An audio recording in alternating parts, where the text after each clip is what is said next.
sharing your morning and our Women's History program with the Women's Board. It is not only my personal privilege, but my honor to introduce the first nominee, Dr. Joyce H. Clark.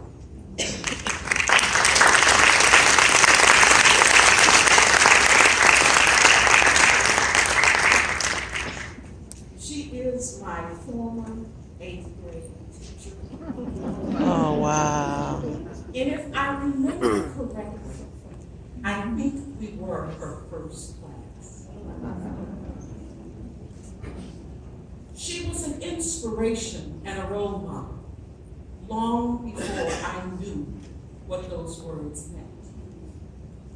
To a former Stateway Garden resident, guided and carried on to the campus, library, and stacks of the University of Chicago.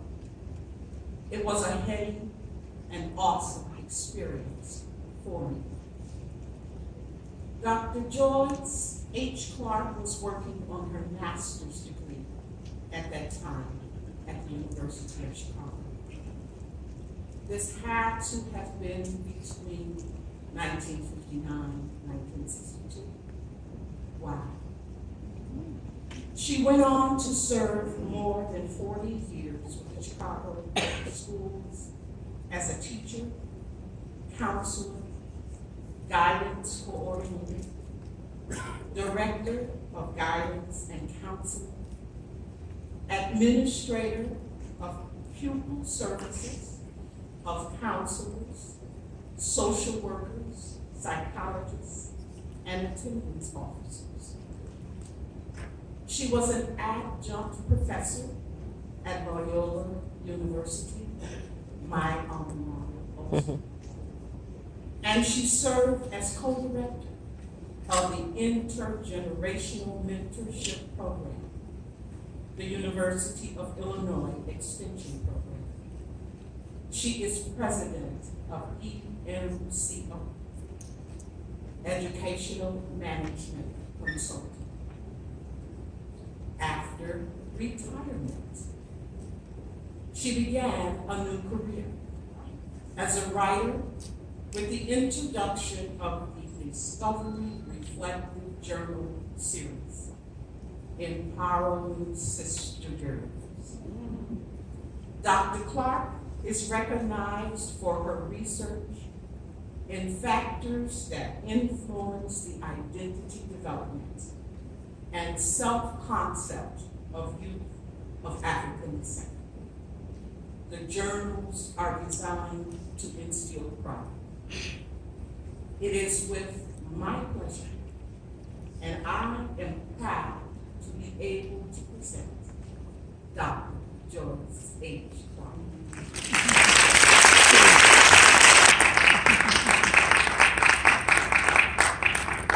Taking it to sis.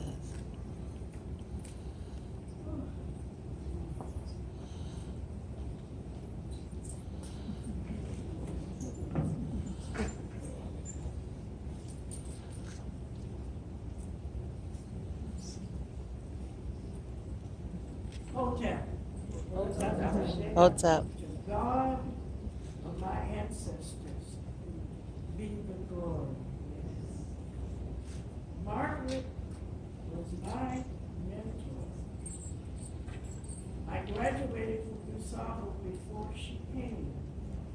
I was a beginning teacher, and I went to several occasions where she gave speeches and she talked about her work. And so I said to her, I can't teach because I am not really teaching my children. And I need more information about our ancestors so that they know that they are someone special. And right now, I'd like to say that all of you who are here It's not me or the other honorees, but you are someone special. And I want you to say that to yourself. I am someone special. Let's hear it. I am someone special. And turn to the person to your right and tell them that. And turn to the left and tell them Special.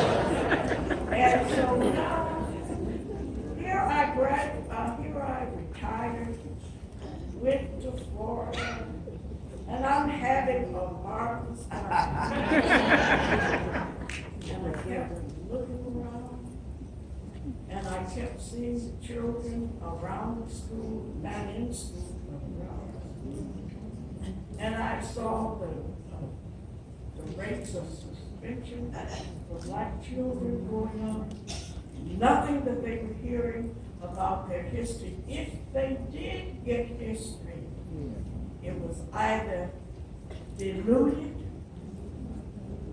or marginalized or just rewritten, which means they were lying about it. And so I was thinking now, something has to be done. Some changes have to be made. And I can remember that Margaret said, why don't you come to my house and you can learn about your history. And so I then followed her, because can you imagine, I'm in this auditorium and I can remember being in the living room and she was showing us African objects. Can you imagine how it feels to be standing here in a dream that she had? It's more than marvelous.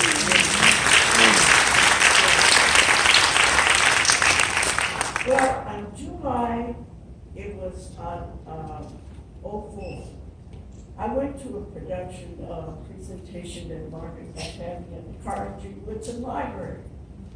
And she read a poem, and it was a poem on Africa. And I said to Margaret when it was over, I have never heard you give that poem. And I said, that's a marvelous poem, and it ought to be in the book. And she said, yes, it should be. 3 days later,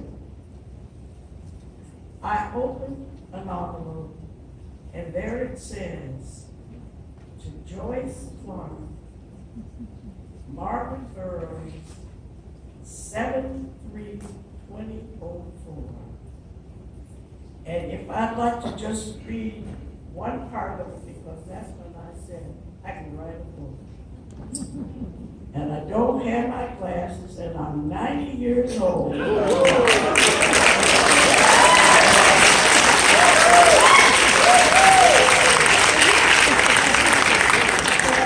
to read just a part of it, because I know I have 10 minutes. It's a poem on Africa. She wrote it in 1963, but it's still current now. When I was a child, I was ashamed of Africa, but it's not that way now that I am grown. It was not easy learning now why I was ashamed of my ancestral homeland. I'll tell you why. I was ignorant of the truth about Mother Africa. When I was a child, all they taught me was that my forebears had been brought from Africa as slaves, so I was ashamed. When I saw the pictures of Africans in my geography book, when I saw the Africans, witch doctors with bones in their nose and rings around their necks, I was ashamed. I saw pictures in magazines and the movies when the strange black people were foreign to me. And I will say, if you want to read the rest, you have to get my book.